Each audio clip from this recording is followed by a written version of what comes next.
Hello बच्चों, आइए प्रश्न को देखते हैं। वक्र y बराबर में sin x द्वारा कोटि x बराबर 0 और x बराबर पाई बटा 2 तथा x अक्ष के बीच परिबद्ध क्षेत्र का क्षेत्रफल क्या होगा। और यहाँ पे चार विकल्प दे रखे हैं। चारों विकल्पों में जो सही विकल्प होने वाला है उसका चयन करना है। प्रश्न को हल करने से पहले इसकी मुख्य अवधारणा के बारे में चर्चा कर लेते हैं।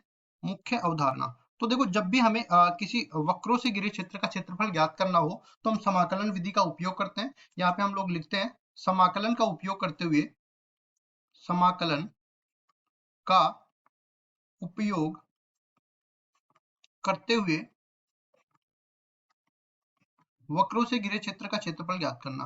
वक्रों से घिरे क्षेत्र का क्षेत्रफल ज्ञात करना। अब देखो, क्षेत्र का क्षेत्रफल कैसे ज्ञात करेंगे। क्षेत्रफल ज्ञात करना, जैसे हमें पहले कोई भी वक्र का समीकरण ज्ञात हो, जैसे मैं बोल दूं कि y बराबर एफ एक्स कोई वक्र है और कोटिया या फिर इस तरह से बोल देता हूं कि ये वक्र इस तरह से बना हुआ है और इसमें मान लो मेरे को x बराबर a से लेके x बराबर b तक की b तक का क्षेत्रफल ज्ञात करना है। ये मैंने इसलिए लिखा है क्योंकि मेरे को x अक्ष के सापेक्ष समाकलन करना है। वैसे समाकलन x अक्ष के सापेक्ष भी हो सकता है और y अक्ष के सापेक्ष भी हो सकता है। अगर x अक्ष के सापेक्ष में समाकलन करता हूं तो यहाँ पे एक ऊर्ध्वाधर पट्टी डालूंगा जिसका मोटाई जो है dx मान लूंगा, जिसकी लंबाई में y मान लूंगा। अब देखो, एक आयताकार पट्टी का जो क्षेत्रफल होता है वो लंबाई गुना चौड़ाई हो गया और a से लेके b के बीच में पता नहीं अनेक आयताकार पट्टियां बनेगी, तो समाकलन करने के बाद पूरे क्षेत्र का क्षेत्रफल डेल्टा आ जाएगा। इसको मैं डेल्टा से निरूपित कर देता हूं। अब चलते हैं सवाल में आगे की तरफ। सवाल में जैसा कि दिया गया है, पहले तो हम लोग चित्र बनाना आना चाहिए वक्र का। तो देखो, y बराबर sin x दिया हुआ है तो हम ये मान लेते हैं कि sin x का x के सापेक्ष हम लोग वक्र बना रहे हैं। तो यहाँ पे देखो, x बराबर 0, sin x का मान 0 होता है और इस तरह से चलता जाता है ये आगे की तरफ और ये इस तरफ पे आके वापस 0 हो जाता है। ये 0 वाला बिंदु है, ये अपने पास पाई बटा 2 वाला बिंदु होता है, ये अपने पास पाई वाला बिंदु होता है और ये -1 जहां पे हो जाता है वो अपने पास 3 पाई बटा 2 वाला बिंदु होता है और 0 जहां पे हो जाता है वो 2 पाई वाला बिंदु होता है।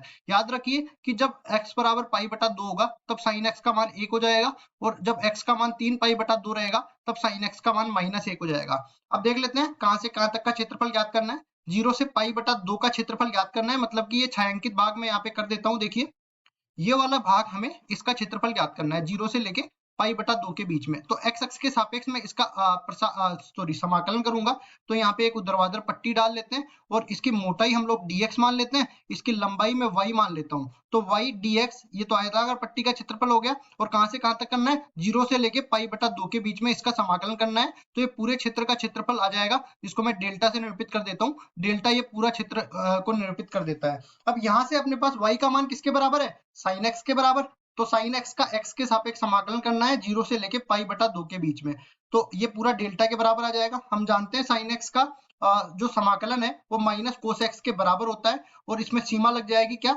0 से लेके पाई बटा 2 के बीच की।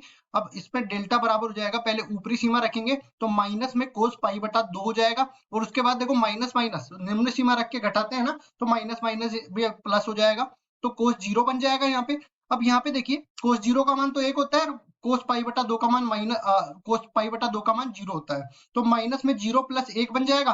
तो डेल्टा का मान किसके बराबर आ गया, 1, और चूंकि क्षेत्रफल है तो यहाँ पे आ जाएगा 1 वर्ग इकाई। अब देख लेते हैं कौन से विकल्प में है।